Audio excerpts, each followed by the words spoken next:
안녕하세요. 참 어떻게 살다가 보니까 오늘 제가 말씀 나누게 됐습니다. 오늘은 자고세의 교훈에 대한 말씀을 나누려고 합니다. 먼저 본문 말씀 한번 읽어보겠습니다. 예레미야 17장 5절입니다.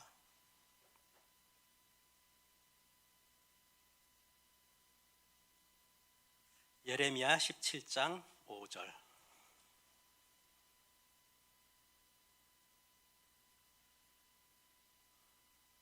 여호와께서 이와 같이 말씀하시니라.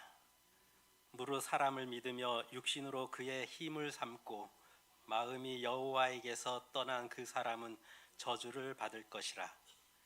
그는 사막의 떨기나무 같아서 좋은 일이 오는 것을 보지 못하고 광야 건조한 것 사람이 살지 않는 땅에 살리라. 그러나 무릇 여호와를 의지하며 여호와를 의뢰하는 그 사람은 복을 받을 것이라.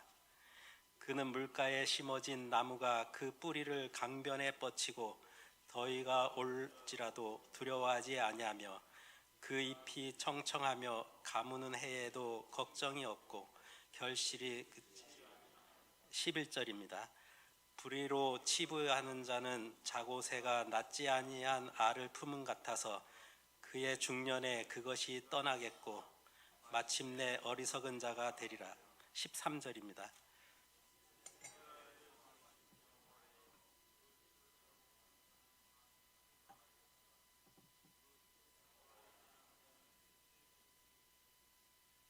이는 생수의 근원이신 여호와를 버림이니이다.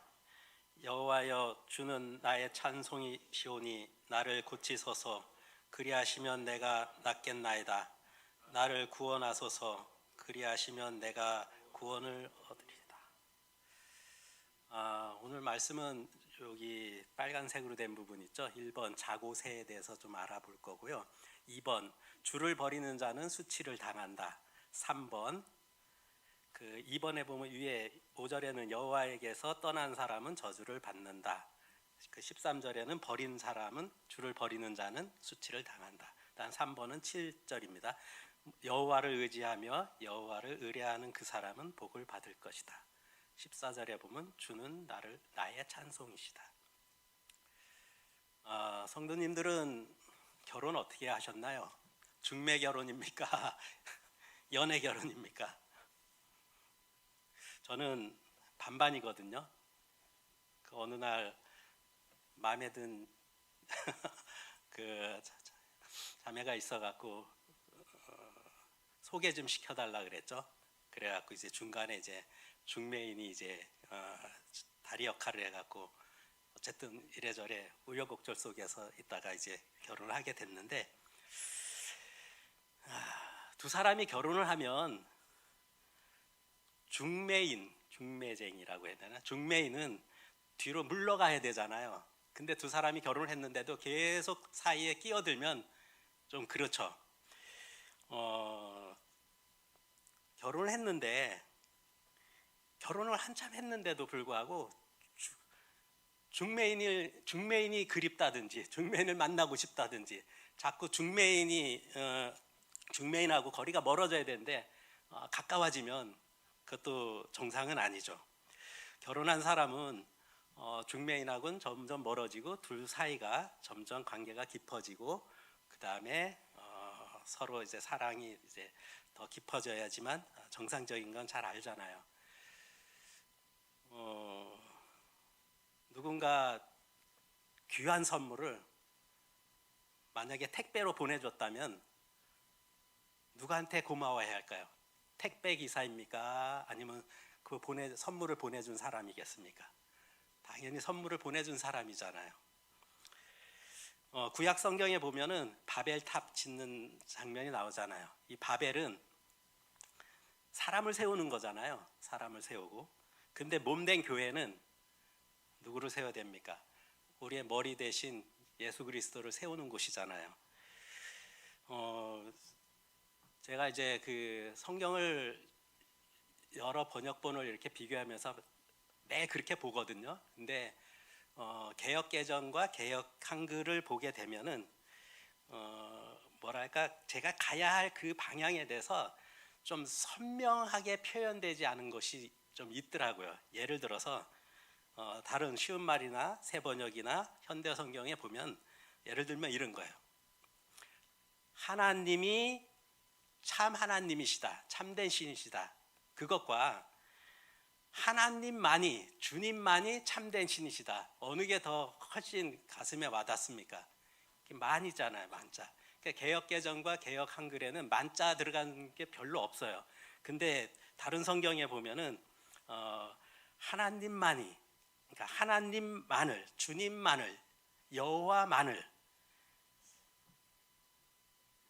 그런 내용들이 한 30번 정도 나오더라고요. 주님만이 참 하나님이십니다. 주님만이 참된 신이십니다.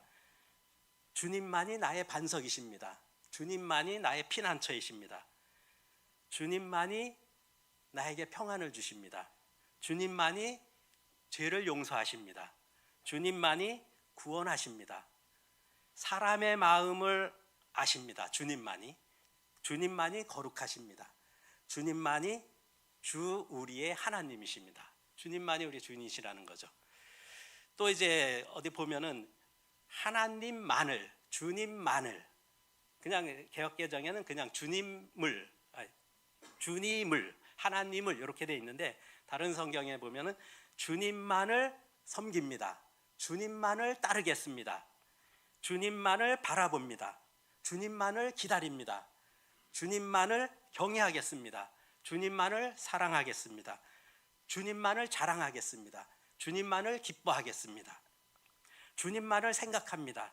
주님만을 의지하겠습니다. 주님만 그리워하겠습니다.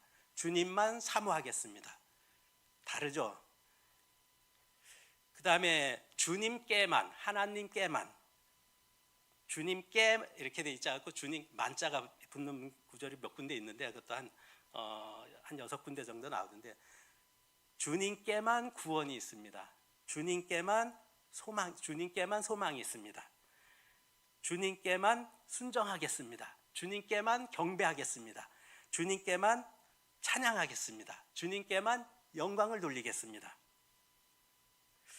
또 이제 하나님의 이름만, 주님의 이름만, 다른 성경 그 개역은 만자가 빠지고 딴 성경에는 만자가 붙어 있어요. 주의 이름만 끊임없이 찬양하겠습니다. 주님의 이름만 자랑하겠습니다. 주님의 이름만 기억하겠습니다. 주님의 이름만 부르겠습니다. 주님의 이름만 높이겠습니다. 주님의 이름만 들어도 기뻐합니다.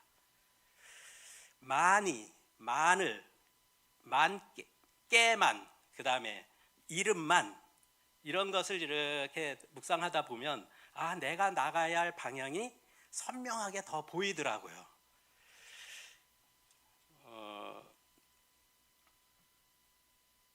오늘은 말씀 들어가기 전에요. 우리가 이제 그 주일날 애찬 시간 있잖아요. 그 애찬 시간에 가끔 떡도 나오고, 그 다음에 뭐 과일도 나오고, 또 맛있는 음식도 이렇게 제공을 받게 되는데, 근데 아무 생각 없이 그냥 먹는 것과 저 귤이 어떻게 해서 나왔는지, 떡이 어떤 사연으로 나오게 됐는지 그걸 알고 먹으면 더 감사하죠. 우리가 찬송을 부를 때도 그냥 찬송을 부를 때 그냥 찬송을 부르는 것과 이 찬송의 그 저자 있잖아요, 작가. 이 작가가 어떤 사연이 있어 갖고 이런 가사를 적게 됐는지 그런 배경을 알고 부르면 굉장히 은혜가 될 때가 많더라고요. 그 중에 한 사람을 소개해 드리려고 합니다. 제 집 맡은 우리 구주 잘 아시잖아요. 조셉 스크라이븐인데 1819년 태어나서 1886년에 돌아가셨다고 합니다. 이분은 사랑하는 여인을 2번이나 잃고 자신의 어머니도 중풍으로 눕게 되신 상황에서 자신을 위로하신 예수님을 떠올리면서 이 제 집 맡은 우리 구주를 작사했다고 합니다. 1819년 영국 아일랜드에서 태어났는데요. 그는 아일랜드 수도에 있는 더블린 트리니티 대학을 다녔다고 합니다. 이걸 왜 소개하느냐면은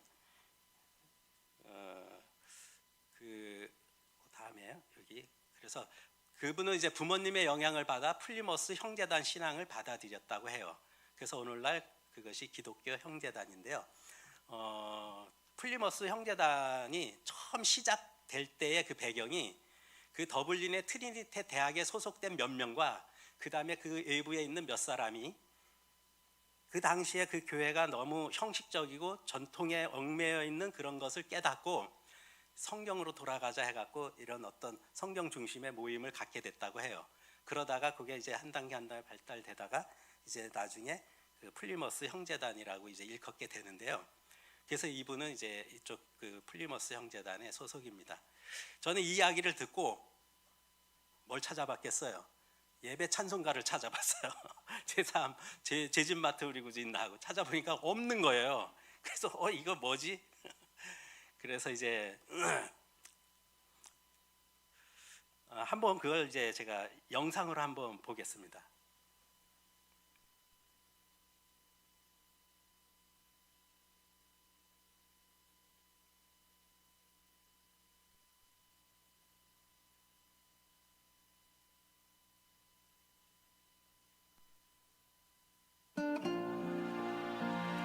신학을 전공하던 중 예수님을 만나고 대학 졸업 후 교직에서 문학을 가르치던 조셉 스크라이브는 교직 생활 중 자신의 마음을 빼앗은 여인을 만나 사랑에 빠지게 됐고 적극적인 구애 끝에 결혼을 약속하게 되었습니다. 마침내 기다리던 결혼식 날, 친정 부모님께 마지막 인사를 드리기 위해 자신의 집에 들렀던 약혼녀가 스크라이븐의 마을로 돌아오고 있었습니다. 멀리 말을 타고 오는 그녀의 모습이 보였고 강 위로 놓인 다리 밑에서 그녀를 기다리던 스크라이브는 그녀가 다리를 건너오면 그녀에게 입을 맞추겠다는 생각으로 행복한 미소를 지으며 그녀를 기다리고 있었습니다. 그러나 말 위에 올라 다리를 건너던 그녀가 다리 중간쯤 다다랐을 때 발을 헛디딘 말이 미끄러지게 되었고 고삐를 제대로 잡고 있지 않았던 그녀는 강 아래로 떨어지고 말았습니다. 물에만 빠졌으면 다행이었을 텐데 불행히 그 순간 강에 있던 큰 바위가 떨어지면서 머리에 부딪혔고 스트라이븐의 약혼녀는 그대로 익사하고 말았습니다. 그는 이후 식음을 전폐하고 하나님을 원망하기 시작했습니다. 하나님은 도대체 뭘 하시는 분이지? 하나님이 살아계시긴 한 걸까? 만약 살아계신다면 어떻게 나에게 이런 일을 주실 수 있지? 어떻게 하나뿐인 내 약혼녀를 지켜주시지 않으신 걸까? 스트라이브는 결국 마을을 떠났고 슬픔을 잊기 위해 캐나다로 이민을 떠났습니다. 그는 자신의 재산을 가난한 사람들에게 나누어 주었고 무보수로 목공일을 하면서 빈민가를 수리해 주었습니다. 사실 그는 무엇인가에 미쳐야 그녀를 잊을 수 있다고 생각했습니다. 사람들은 그를 괴짜라고 수군거렸지만 성실한 그의 모습에 서서히 마음의 문을 열기 시작했습니다. 시간이 흘러 36이 된 스크라이블에게 첫사랑 못지않은 두 번째 사랑이 찾아왔습니다. 그녀의 이름은 캐서린 로체였습니다. 그런데 결혼을 약속하고 식전에 세례를 받기로 한 캐서린이 폐렴에 걸렸고 결혼식을 연기한 스크라이븐이 4개월 동안 극진한 간호를 했지만 결국 일어서지 못하고 그녀 역시 세상을 떠나고 말았습니다. 스크라이브는 이제 주님을 제외하고 어디서도 위로를 얻지 못하게 되었습니다. 이런 비극 속에 슬픔에 잠겨있던 그는 어머니마저 중풍에 걸렸다는 소식을 접하게 되었습니다. 스크라이브는 더 이상 견딜 수 없는 고통스러운 마음을 붙잡고 하나님 앞에 긴 기도를 드렸습니다. 그리고 어머니에게 편지를 썼습니다. 편지에는 사랑하는 사람을 2번이나 잃었지만 예수님을 통해 위로받은 스크라이븐의 마음과 어머니가 기도를 통해 병과 근심에서 벗어나기를 간절히 바란다는 소망이 간절히 담겨 있었습니다. 그 글이 바로 죄짐 맡은 우리 구주의 가사 1절과 2절입니다. 이런 생활 속에 그는 매일 기도하며 하루를 마무리하였고 자신이 느낀 바를 글로 옮겨 3절을 완성했습니다. 그리고 57살이 되던 해 남편과 사별하고 혼자 살던 포터라는 여인과 결혼했습니다. 스크라이브는 그로부터 10년 동안 눈을 감는 순간까지 포터에게 지극한 보살핌을 받았습니다. 마치 평생 동안 받은 상처와 아픔, 그리고 베풀었던 선행들에 대해 하나님께 보상받은 것처럼.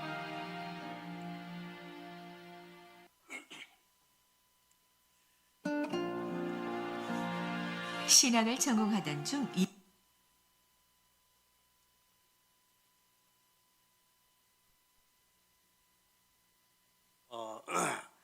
죄짐 맡은 우리 구주 어찌 좋은 친구인지 걱정 근심 무거운 짐 우리 주께 맡기네, 이런 가사 내용인데요. 그걸 이제 원작으로는 이런 내용이라고 합니다. 제목이 주님 안에서 우리는 얼마나 좋은 친구를 가지고 있는지요. 1절은 그 옆에 사진 있죠. 여기 저 편지, 이게 실제 원본인가 봐요. 4번인데 뭐 다른 건 잘 모르겠는데 맨 밑에는 알아볼 것 같아요. 여기 맨 밑에 거기 조셉 스크라이븐. 네.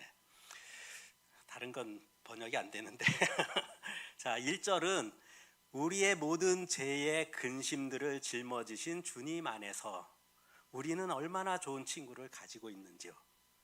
모든 것을 기도로 하나님께 아뢰을 수 있다면 얼마나 큰 특권인지요. 얼마나 자주 우리는 평안을 몰수당하고 불필요한 고통을 지고 있는지요. 이것은 모두 기도로 하나님께 모든 것을 내어놓지 않기 때문입니다.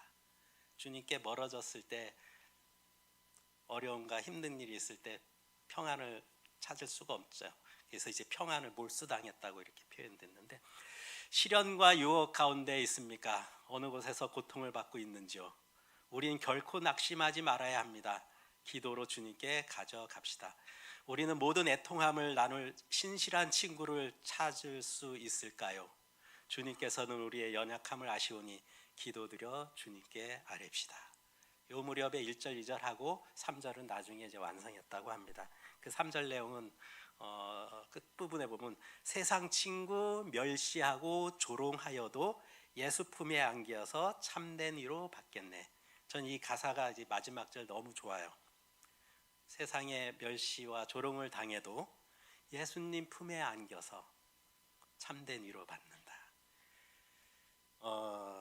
제가 사지자님께 부탁드립니다. 마지막 찬양 한 곡 할 때 이 찬송을 해주셨으면 좋겠습니다. 제일 마지막에 여기다 띄울 겁니다.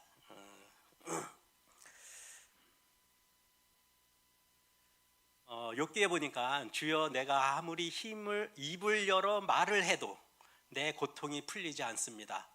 그렇다고 입을 다물고 잠자코 있어 보아도 내 아픔이 도무지 떠나가지 않습니다.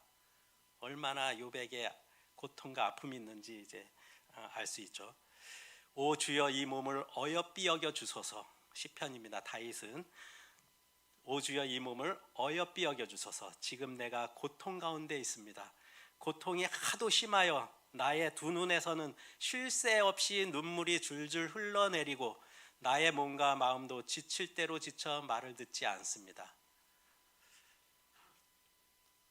시험, 걱정, 괴로운 고통이 없는 사람은 세상에 한 사람도 없겠죠. 그 마음 그대로를 가지고 함께 주님께 나가기를 원합니다. 우리의 모든 큰 짐을 맡아주시고 친구가 되어주시는 그분께 날마다 나아가는 우리가 우리 모두가 되기를 소망합니다. 자, 오늘 이제 본문 말씀입니다. 자고새, 처음 들어보시는 분도 계실 거고, 저는 처음에 자고새가 무슨 뜻이야? 저거 나를 세우는 새인가? 근데 아무리 찾아봐도 뜻풀이가 안 나와 있더라고요. 그래서 특징은 자기 알이 아닌 것을, 자기 알, 내가 낳은 알이 아닌 것을 이제 품는 새가 이제 특징인데, 불의로 치부하는 자는 자고새가 낳지 아니한 알을 품은 같아서 그의 중년에 그것이 떠나겠고 마침내 어리석은 자가 되리라. 여기서 보면 불의로 치부한다. 이게 도대체 무슨 의미를 가리킬까 하고 좀 이제 찾아봤어요. 그랬더니 저도 이제 불의 그러면은 불의 제물로 친구를 사귀라는 말씀 있잖아요. 그 불의하고 같은 의미 같기도 하고, 근데 그 불의의 제물로 친구를 삼으라는 사귀라는 말씀을 쉬운 말 성경에 보면 세상의 제물로 친구를 사귀지 말라, 그런 의미라는 거죠.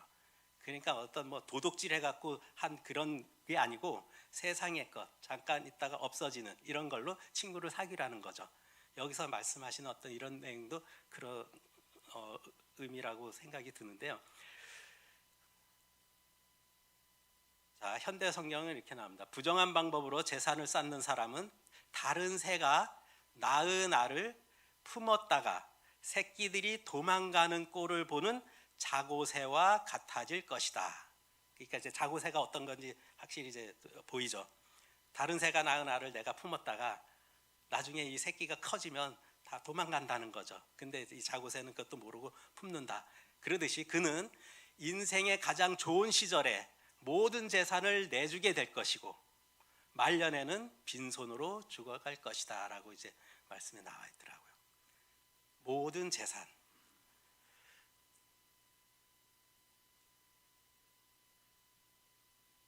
한번 다시 영상을 보겠습니다. 자고새에 대한 영상입니다.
보셨죠? 이 자고새는 꿩가에 해당된다고 하는데 메추라기하고 비슷하다고 합니다. 날개를 피면 한 17cm 정도 되는데 여기에 나온 영상은 우리나라에 자고새가 없어서 참새와 비슷한 새를 이제 영상으로 나온 건데요.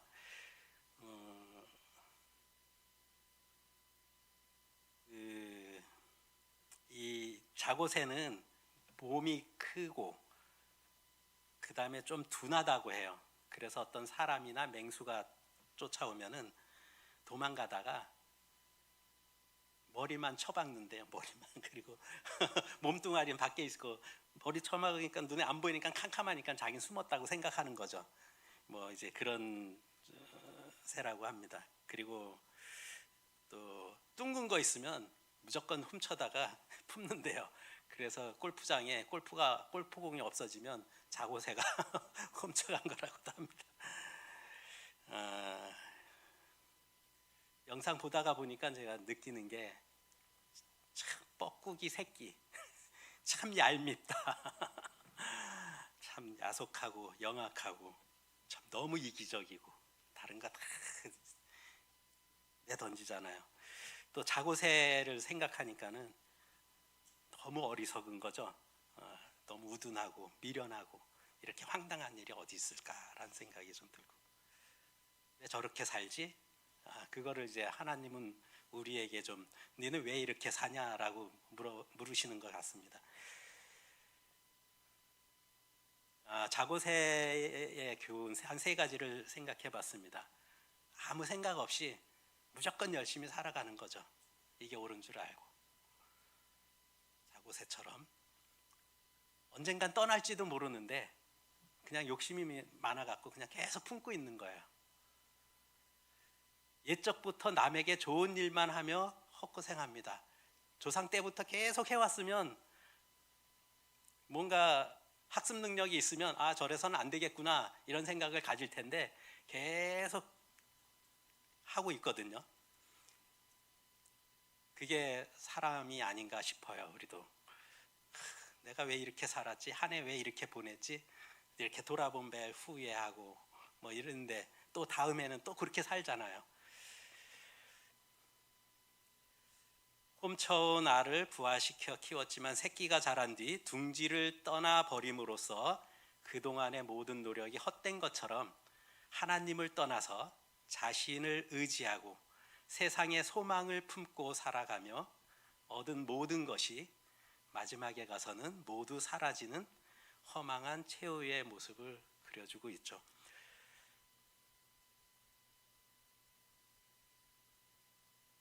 오늘 읽은 말씀 예레미야 17장 5절입니다. 여호와께서 이와 같이 말씀하시니라. 무릇 사람을 믿으며 육신으로 그의 힘을 삼고 마음이 여호와에게서 떠난 그 사람은 저주를 받을 것이라. 사람을 믿고 내 육신의 그 힘을 육신으로 그의 힘을 삼고 마음이 하나님에서 떠난 사람은 저주를 받는다고 하더라고요. 저는 옛날에는 이런 말씀 보면 나는 이제 저주에서 면했어, 난 천국 가, 항상 그런 관점으로 봤어요.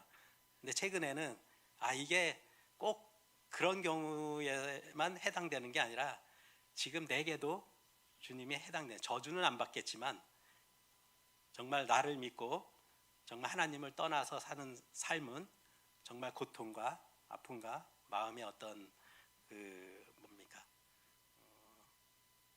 탈한 거 있잖아요. 어떤 그런 마음이 이제 들게 되는데, 현대 성경에 보면은 여호와께서 말씀하셨다. 나를 버리고 떠나가서 인간의 도움으로 나를 대신하고 잠시 있다가 사라지는 인간의 도움을 의지한 자는 저주를 받은 것이다.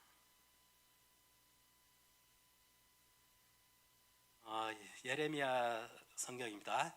내 백성은 2가지 죄악을 저질렀다. 그것은 생수의 원천인 나를 버리고 떠난 것과 스스로 웅덩이를 판 것이다. 그들은 그 웅덩이들의 빗물이 고이기를 기다렸으나 그 웅덩이들이 모두 갈라 터져서 물을 저장할 수 없게 되었다. 웅덩이들이 모두 갈라 터져서 물을 저장할 수 없게 됐다. 말씀 읽다가 보니까 생각나는 게 속담에 뭡니까? 밑 빠진 독에 물 붓는 거 있잖아요. 버도 계속 이제 담을 수가 없는데 그게 하나님을 버리고 그 다음에 내 스스로 웅덩이를 파가는 거죠. 마치 자고새와 같이. 예레미야 17장 13절입니다. 이스라엘의 소망이신 여호와여, 무릇 주를 버리는 자는 다 수치를 당할 것이다. 소망이신 하나님을 버리면 수치를 당한다. 부끄러움을 당한다는 거죠. 언젠가 우리가 하나님을 떠나서 정말 하나님의 자녀이지만 자녀답게 살지 못하고 아버지를 등지고 살다 보면 나중에 주님 앞에 갔을 때 수치를 당할 거야. 그렇죠? 부끄러움을 당할 거고. 무릇 여호와를 떠나는 자는 흙의 기록이 되오리니 이는 생수의 근원이신 여호와를 버림이니라. 여기서 흙에 기록된다는 게 무슨 의미일 것 같아요? 그래서 쉬운 말 성경에 보면은 이스라엘의 소망이신 주여, 무릇 주님을 저버린 자들은 모두 수치를 당할 것입니다. 그들은 땅의 티끌 속에 쓰인 이름처럼 사라져 없어질 것입니다. 땅의 티끌 속에다가 이름을 적었어요. 최상배. 그러면 다음날 가보면은 사라지죠. 먼지 씩 불면 다 없어지잖아요. 그게 인생이라고 말씀하더라고요. 하나님을 떠난 사람자의 그 모습. 그들은 생수의 근원이신 주님을 떠나간 자들이기 때문입니다. 주님, 이스라엘의 희망은 주님이십니다. 주님을 버리는 사람마다 수치를 당하고 주님에게서 떠나간 사람마다 생수의 근원이신 주님을 버리고 떠나간 것이므로 그들은 땅바닥에 쓴 이름처럼 지워지고 맙니다. 여호와를 버리고 떠난 자는 그들의 이름은 먼지 중에 기록될 것이며 바람이 불기만 하면 그 이름은 몽땅 날려가 지워져 버릴 것입니다. 그들은 결코 참된 하나님의 영광을 얻지 못할 것입니다. 제가 이 말씀 보다가 이 생각이 나는 거예요. 어릴 때 놀던 생각. 운동장에서 요즘엔 운동장 가도 인조잔디로 깔려갖고 흙이 안 보이던데 그 어릴 적에 흙위로 돼 있잖아요. 그럼 친구들끼리 거기다가 막 이제 무슨 글자를 새겨 넣잖아요. 그리고 나서 딱 흙으로 덮죠. 그리고 나서 이제 두 사람이 하면은 이제 딱 덮고 나서 다 했어. 그러면 다 했다. 그러면 시작 서로 바꿔갖고 이제 먼저 그 글씨가 무슨 글자인지 찾아내는 거잖아요. 그 해보셨죠? 어릴 적 운동장에서 친구들과 땅바닥에 글씨를 새겨 흙으로 덮은 다음 덮여진 흙을 손으로 헤치고 입으로 불고 하면서 누가 빨리 어떤 글자인지 찾는 놀이가 생각이 났어요. 그리고 나서 그 다음날 학교 가보면 새겨진 글자는 흔적도 없이 사라져버리고 알아볼 수가 없게 됐죠. 이런 놀이가 생각이 났어요. 그 말씀을 보면서 생수의 근원이시고 소망이신 주님을 버리고 떠나간 사람은 땅바닥에 쓰여진 이름처럼 지워지고 사라져 없어질 것입니다. 그는 사막의 떨기나무 같아서 좋은 일이 오는 것을 보지 못하고 광야 간조한 곳 건건한 땅 사람이 살지 않는 땅에 살리라. 그는 누구냐면 생수의 근원이신 하나님을 버리고 떠나서 살아가는 사람. 이 사람의 모습이 바로 이렇게 그려지고 있죠. 그런 사람은 사막의 떨기나무 같아서 아무도 살지 않는 외롭고 거친 땅, 돌덩이들만 잔뜩 쌓여있는 척박한 광야, 모래바람만 휘몰아치는 메마른 황야에서 아무런 낙도 없이 살게 될 것입니다. 하나님을 안 믿는 사람도 그렇고 하나님을 믿고 우리가 자녀가 됐더라도 삶 속에서 매일매일 주님을 그와의 어떤 그런 깊은 관계가 맺어지지 않고 그냥 주님은 일주일에 한 번, 한 달에 한 번 찾는 그 사람들의 모습을 보면 이렇게 된다는 거죠. 저는 몇 년 동안 이런 삶을 살았거든요. 너무 마음에 어떤 어려움이 와갖고 하나님도 뭐고 다 필요 없어, 성경책 보기 싫어. 그럴 때 제 마음 상태는 이와 같았어요. 너무 제 마음을 잘 편한 것 같아요. 아무도 살지 않는 외롭고 거친 땅. 정말 외로웠어요. 근데 하나님께로는 안 돌아가더라고요. 돌덩이들만 잔뜩 쌓여 있는 척박한 광야, 모래바람만 휘몰아치는 메마른 황야에서 아무런 낙도 없이 살게 될 것이다. 나는 주님 앞에 이제 부끄러운 자로 쓸 수밖에 없구나 하면서 자포자기하고 살은 적이 있었거든요.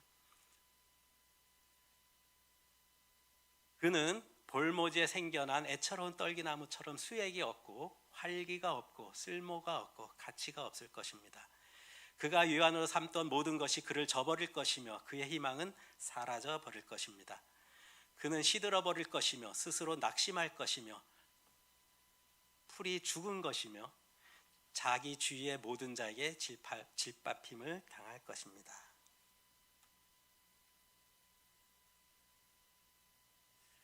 주님을 믿고 소망을 두는 자는 복이 있다. 예레미야 17장 7절입니다. 주를 신뢰하며 주를 소망으로 삼는 사람은 복이 있나니. 그래서 그런 사람은 주님을 신뢰하면서 소망으로 두고 사는 사람이죠.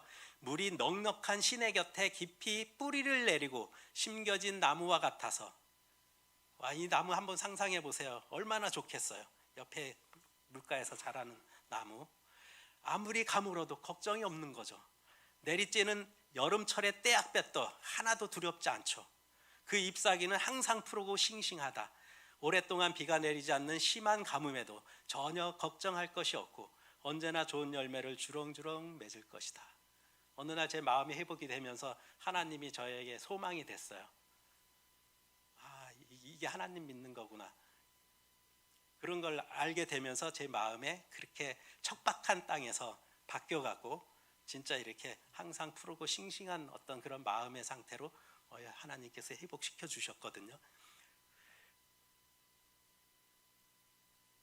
17장 14절에 보면 제가 찬양을 바칠 분은 오직 주님뿐이십니다.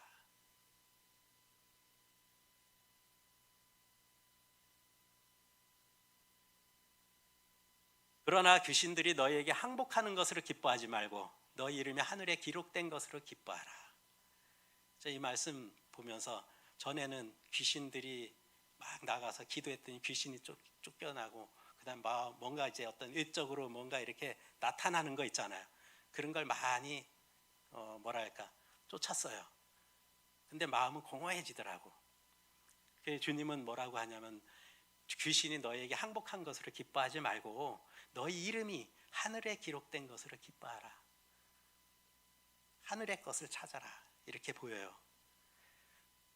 땅의 것을 찾지 말고 위의 것을 찾아라. 영원한 것을 찾아라. 또 참으로 나와 멍에를 같이 한 네게 구하노니 복음에 나와 함께 힘쓰던 저희 여인들을 돕고 또한 글레멘드와 그 이외에 나의 동역자를 도우라. 그 이름들이 생명책에 있느니라. 동역자, 멍에를 같이 한 자들, 여인들, 글레멘드 이런 사람들의 특징은 그 이름이 생명책에 기록되어 있죠. 여기에 내 이름은 없어도 나도 생명책에 기록되어 있지. 그러면 4절 주 안에서 항상 기뻐하라. 내가 다시 말하노니 기뻐하라. 기쁨의 조건이 충분하다는 거죠. 근데 저는 여기에다가 마음을 두지 않고 어떤 다른 거 있잖아요. 외적인 이런 부분에다 두니까 어느 날 그게 막히니까는 그냥 다 무너져 버리더라고요. 킹흥점역 성경을 보면은 주 안에서 항상 기뻐하라가 항상 주를 기뻐하라. 훨씬 더 구체적이죠. 주 안에서 기뻐하라 그러면 뭘 기뻐해야 되지? 근데 주를 기뻐하라. 답이 딱 나오잖아요. 주님만을 기뻐하라. 주님 아는 것을 기뻐하고 감사하고 찬양하는 거구나. 이런 삶을 살 때 정말 우리에게 행복이 찾아오고 내 마음에 만족이 오고 평안이 오고 기쁨이 오고 즐거움이 오는 거구나. 주님을 떠난 모든 것은 헛된 것이기에 너의 이름이 하늘의 생명책에 기록된 것으로 기뻐하고 생수의 근원이시고 소망이신 주님을 떠나지 말고 주님을 의지하며 가까이 나오라고 말씀하십니다. 우리가 기뻐하고 찬양을 바칠 분은 오직 주님뿐이십니다. 정리하겠습니다. 그래서 오늘 자고새의 교훈을 했는데요. 특징은 아무 생각 없이 무조건 열심히 살아가는 모습. 그게 그 자고새뿐만 아니라 나의 모습일 수도 있구나. 언젠가 떠날지도 모르는 세상의 것들이 그런 거잖아요. 근데 욕심만을 갖고 그것만 계속 쥐고 있는 그런 모습. 옛적부터 남에게 좋은 일만 하며 속기를 반복합니다. 과거를 돌아보면서 교훈을 얻어야 되는데 계속 미련한 길로 갈 때가 있죠. 하나님을 버리고 떠난 자들에게는 수치와 저주, 부끄러움과 근심 걱정 속에 살 거고, 하나님을 믿고 소망한 자는 행복할 것입니다. 마지막으로 예레미야 6장 16절에 보니까 나 주가 말한다. 나는 너희에게 일렀다. 가던 길을 멈추어 살펴보고 옛 길이 어딘지, 가장 좋은 길이 어딘지 물어보고 그 길로 가라고 하였다. 그러면 너의 영혼이 평안히 쉴 곳을 찾을 것이라고 하였다. 그런데도 너희는 여전히 그 길로 가지 않겠다고 하였다. 너무나 내 마음에 있는 것을 너무 잘 표현한 것 같아요. 가던 길을 멈춰 살아. 그냥 네가 가는 길을 잠깐 좀 멈춰서 한번 돌아봐라. 옛길이 어딘지, 여기서 말씀하는 옛길은 다른 성경에 보면 옛길 곧 가장 좋은 길 이렇게 돼 있어요. 그러니까 옛길을 이제 제 주석을 보니까는 다른 쉬운 성경에 보니까는 조상들이 걷던 선한 옛길 이렇게 돼 있어요. 그러면 우리가 뭘 살펴봐야 되냐면 조상, 믿음의 조상. 정말 아브라함은 어떻게 살았지? 모세는 어떻게 살았지? 다윗은 어떻게 살았지? 바울은 어떻게 살았지? 베드로는 어떻게 살았지? 아니면 가까이에 있는 우리의 존경하는 어떤 먼저 믿음의 선진이 있으면 그분들은 어떤 삶을 살았지? 그런 걸 옛길이 어딘지, 가장 선한 길이 어딘지 좀 물어보고 그 길로 가라는 거죠. 그러면 너의 영혼이 평안히 쉴 곳을 찾을 것이다. 그런데도 너희는 여전히 그 길로 가지 않겠다고 하였다. 그래서 우리가 교회사 같은 것도 그래서 필요한 것 같아요. 그런 먼저 앞선 분들의 글들을 보면서 와, 이분들은 이렇게 해서 진짜 믿음의 삶을 살았구나. 그럼 나도 이렇게 살아야지, 이런 거. 오늘 말씀은 여기서 마치겠습니다. 잠깐 기도하고 마치겠습니다.